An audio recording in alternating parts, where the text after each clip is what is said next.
అమెరికాలో ట్రంప్ పాలన మొదలైన తర్వాత కీలక మార్పులు చోటు చేసుకుంటున్నాయి. ఇప్పటికే పలు ఎగ్జిక్యూటివ్ ఆర్డర్లపై సంతకాలు చేసిన ఆయన ఇక నుంచి వాటి అమలుపై దృష్టి పెట్టాడు.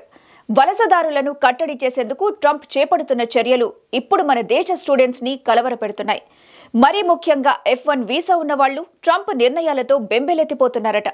ఇంతకీ అగ్రరాజ్యంలో మనోళ్లు పరేషాన్ ఎందుకు? Let's watch.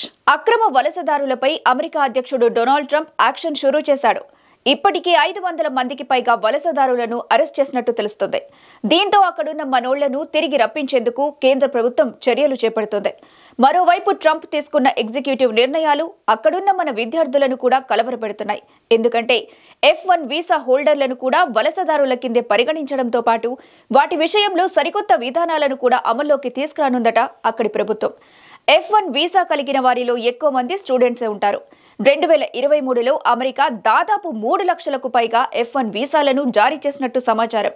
అందులో 1 లక్ష మందికి పైగా మన దేశానికి చెందిన స్టూడెంట్సే ఉన్నారట. ఇక 2024లో కూడా అంతే స్థాయిలో స్టూడెంట్స్ అక్కడికి వెళ్లి ఉండొచ్చని అంచనా వేస్తున్నారు. మరి వారందరి పరిస్థితి ఏంటనేది ఇప్పుడు ఆసక్తికరంగా మారింది. సాధారణంగా F1 వీసా రూల్స్ ప్రకారం విద్యాభ్యాసం కోసం మాత్రమే ఈ వీసా ఉపయోగపడుతుంది. కానీ చాలా మంది విద్యార్థులుగా ఉంటూనే ఖాళీ సమయాల్లో పార్ట్ టైం జాబ్స్ చేసుకుంటూ ఉంటారు. ఎందుకంటే అక్కడ విద్యాభ్యాసానికి అలాగే వ్యక్తిగత అవసరాలకు ఇతరత్రా ఖర్చులను అధిగమించేందుకు ఇక్కడి నుంచి అమెరికా వెళ్లిన స్టూడెంట్స్ ఖాళీ సమయాల్లో పెట్రోల్ బంకుల్లోనూ రెస్టారెంట్స్లలోనూ పనిచేస్తూ ఎంతో కొంత సంపాదిస్తూ ఉంటారు. కానీ ఇక నుంచి అలా చేయటం కుదరదు. నిజానికి F1 వీసా రూల్స్ ప్రకారం వారంలో 20 గంటలు పని చేసుకునే వీలుంటుంది. ఇక నుంచి అలా పని చేసుకునే అవకాశాలు కూడా ఉండవనేది మన స్టూడెంట్స్ ని కలవరపెడుతుంది. ఎందుకంటే అలా పార్ట్ టైం జాబ్స్ చేయటం వల్ల అక్రమ వలసదారుల కిందే అక్కడి ప్రభుత్వం లెక్క కడుతుందనే భయం వెంటాడుతోందట. అందుకే అక్కడున్న భారతీయ విద్యార్థులు ట్రంప్ నిర్ణయాలతో ఆపసోపాలు పడుతున్నారట.